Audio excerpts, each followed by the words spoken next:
ये विकास यात्रा निकाल रहे हैं। जो गैस की टंकी 400 रुपए की थी वो अभी 1100 रुपए में बेच रहे, क्या यही विकास है? आज हमारे किसान भाई जो बिजली के लिए जो कनेक्शन लेते थे, स्थायी कनेक्शन, हमारी कांग्रेस की जब सरकार थी तो 1500 रुपए में और 2000 रुपए में 7000 रुपए में कनेक्शन दे रही शिवराज, क्या यही विकास है? आज डीजल का भाव, पेट्रोल का भाव 100 रुपए से ज्यादा है, क्या यही विकास है? आज 20 साल से शिवराज मामा ने नौकरियां नहीं दी, हमारे आदिवासी बच्चों को 2-2 डिग्री लेके घूम रहे हैं गांव में। आज बेकलाग के हजारों पद खाली पड़े हुए हैं। हमारे पंचायतों में भी 1.5 साल से काम बंद कर दिए शिवराज मामा ने, मनरेगा के कोई काम नहीं हो रहे हैं, क्या यही विकास है?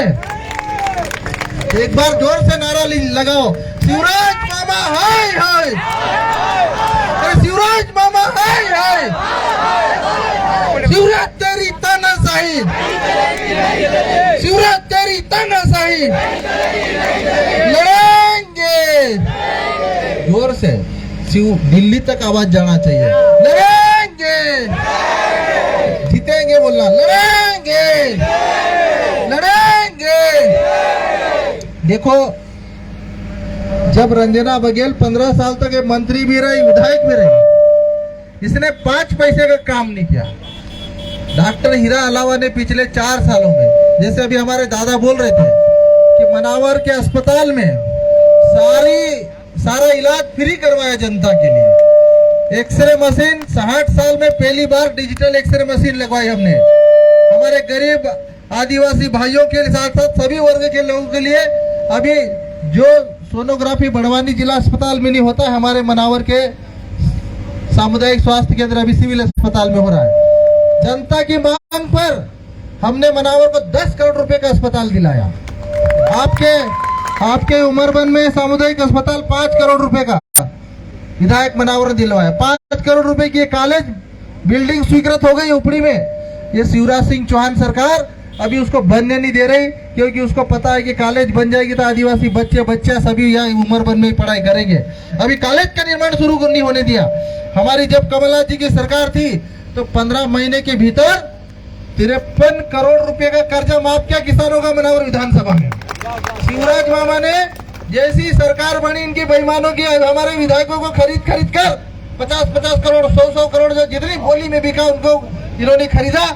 और जब इन्होंने बेईमानी की सरकार बनाई और सरकार बनते ही इन्होंने बोला कि हम किसानों का कर्जा माफ नहीं करेंगे, कि हमने ये वादा नहीं किया था, ये वादा कमलनाथ जी का था। लेकिन आप लोगों को मैं बताना चाहता हूं मेरे भाइयों, अगर ये अक्टूबर-नवंबर में हमारी सरकार बनती है, कमलनाथ जी की सरकार बनती है, तो ये 2-2 लाख नहीं 3-3 लाख 5-5 लाख तक का भी किसानों का कर्जा माफ करेगा कमलनाथ जी।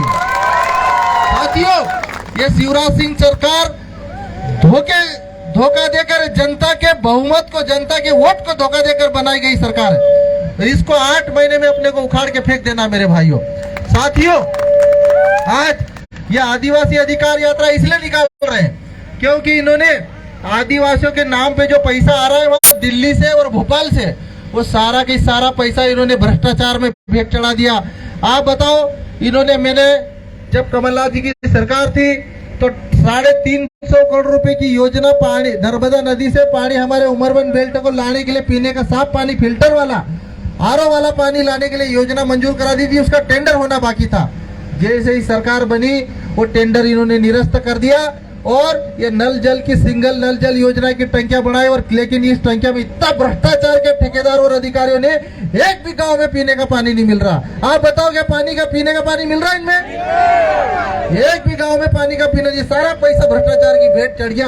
ये शिवराज चौहान के सारे अधिकारी पैसे के खा गए ये लोग। ये जो 52 किलोमीटर ये काली बावड़ी से लेके मनावर तक का रोड है, ये अपने धामनोद से मनावर तक का रोड, इस रोड के लिए 5 बार विधानसभा लगाया, तब भी आज दिनांक तक इन्होंने पुलिया नहीं बनाया। आज भी रोड अधूरा पड़ा है। ये ठेकेदार सारे पैसे खा गए, समय पर रोड नहीं बना रहे और हमारे कई आदिवासी भाई ये रोड से निकलते थे, एक्सीडेंट में मर जा रहे, गड्ढे में गिर के। उसके लिए कौन जिम्मेदार है? आप लोग बताओ। शिवराज मामा जिम्मेदार है उसके लिए। अभी वो रंजना बघेल विकास यात्रा निकाल रही। सरकार की विकास यात्रा नहीं, वो बीजेपी की विकास यात्रा निकाल रहे। वो रंजना बघेल का क्या काम क्या वो तो नहीं बता रहे, और विधायक ऐसा, विधायक वैसा, विधायक तैसा। अरे भाई, तूने जो काम 15 साल में मंत्री रहते हुए नहीं किया, वो काम बना और विधायक ने 4 साल में विपक्ष में रह के करके दिखाया है। और ये इन गद्दारों की किस्मत खराब थी, तो ये विधायक खरीद के सरकार बना के बैठ गए। वरना हमारी सरकार रहती और 5 साल में मनावर विधायक मनावर को चमका नहीं देता, इस बात की गारंटी है मेरी। लेकिन क्या करें, बेईमानों का मुकाबला करने के लिए अभी सीखना पड़ेगा हम लोगों को भी। अभी क्या है, इन लोगों ने बेईमानी से खरीद फरोख्त तक सरकार तो बढ़ा ली। आज हमारे गरीब भाई, अभी पिछले 3 महीने से स्कूलों में मध्याह्न भोजन के लिए अनाज मिलता था, वो नहीं आ रहा मेरे भाइयों। और कोई बता दे कि अनाज आ रहा हो तो नहीं आ रहा ना, सब उधारी के अनाज से काम चला रहे। मैंने कल कलेक्टर से बात करी। दूसरी ओर एक बात कही कि इनकी विकास यात्रा में जनता कोई नहीं जा रही इनकी बात सुनने के लिए, झूठे लोगों के। मैंने कहा अगर विकास यात्रा निकाल रहे हो और विकास करना है तो जिस पंचायत में विकास यात्रा कार्यक्रम कराए वहां पे 50-50 लाख का काम दो और फिर विकास करो, तो समझ में आता विकास यात्रा। लेकिन इन बेईमानों ने क्या कहा, इन्होंने बोला कि पंचायतों को बोल दे, सरपंचों को, बेचारों को। आज सरपंचों की हालत क्या है, पिछले 1.5 साल से मनरेगा का काम हमारे धार जिले में बंद है। 1.5 साल से सुदूर सड़क की कोई योजना नहीं है। सब बेचारे सरपंच लोग, आज सरपंच लोग की हालत क्या कर दी, इनको टंकी बनाना, हलाव बनाना है तो भी ये सरपंच लोग पैसा नहीं निकाल सकते टंकी और हलाव के लिए। आज बड़वानी जिले में पिछले 15 दिन से सरपंच लोग हड़ताल कर रहे हैं, हमारे धामनत में हड़ताल पे बैठे हैं। हमारे मनावर के सरपंचों से भी मैं कहना चाहता हूँ, अगर आप अपने हक और अधिकार के लिए नहीं लड़ोगे तो 5 साल में ये इतना कर्जा हो जाएगा कि खेत बेच के तुमको कर्जा देना पड़ेगा। इसलिए सरकार से लड़ो। आप सरकार से नहीं, अभी ये विकास यात्रा निकाल रहे, सरपंचों को बोल रहे कि तुम अपना पैसा लगाओ, अपना पैसा खर्च करो, और जब सरकार का पैसा आएगा तो ये सब पूरा बिल चपेट कर जाएंगे और पैसा तुमको दिला रही है। मैं बोल रहा हूँ इन लोग को पैसा पहले दो तो टेंट लगाओ, नहीं तो टेंट नहीं लगेगा यहाँ पे। और दूसरी बात, इन्होंने विकास यात्रा में इनके पास इनकी झूठी बात सुनने के लिए, विकास तो क्या नहीं, अब इन्होंने क्या कर रहे हैं कि हमने 2 साल 3 साल पहले जो काम करा है उनका फीता भी काट रहे। अरे कुछ तो लाज शर्म रखो। अरे काम विकास करना है तो पैसा भी मंजूर करो, 50-50 लाख 1-1 करोड़ गाँव में। आज